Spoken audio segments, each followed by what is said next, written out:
అనుదిన నిత్య జీవపు మాటలు. దేవుని నామానికి మహిమ కలుగునుగాక. దేవుని వాక్యాన్ని చదువుకుందాము. క్రీస్తు యేసు సంబంధులు శరీరమును దాని ఇచ్చలతోనూ దురాశలతోనూ సిలువ వేసి ఉన్నారు. గలతీయులకు రాసిన పత్రిక 5వ అధ్యాయము 22-23 వచనములు. మన ప్రభు అయిన యేసుక్రీస్తు లోక పాపముల నిమిత్తము తన సిలువను మోసుకొని గొల్గొతా కొండ మీదకి ఎక్కి ఆ సిలువ మీద తన ప్రాణాన్ని బలిగా అర్పించారు. దేవునికి స్తోత్రము, హల్లెలూయా. ఆ సిలువను మోసిన యేసయ్య మనతో, నన్ను వెంబడింపగోరిన ఎడల తను తాను ఉపేక్షించుకొని తన సిలువను ఎత్తుకొని నన్ను వెంబడింపవలనని చెప్పారు. క్రీస్తు యేసు సంబంధులుగా మనం ఉండాలి అని అంటే మనము కూడా మన సిలువను ఎత్తుకొని ఆయనను వెంబడించాలి.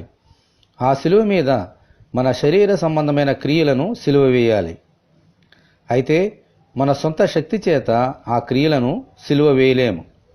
మన కొరకు సిలువను మోసిన యేసునందు విశ్వాసముంచడం ద్వారా మాత్రమే ఆ క్రియలను సిలువ వేయగలం.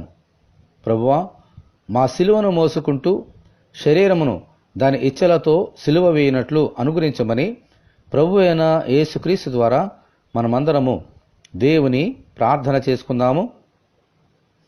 ప్రభువా, మీ కొందనాల తండ్రి, మేము ఈ లోక సంబంధులము కాము, మీ సంబంధులము.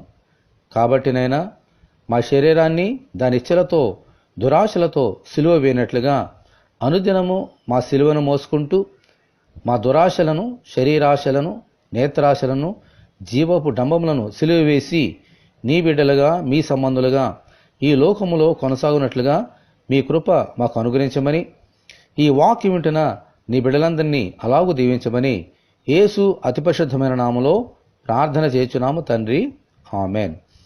ప్రభువైన యేసు కృప మనకు తోడేయుండునుగాక. ఆమెన్.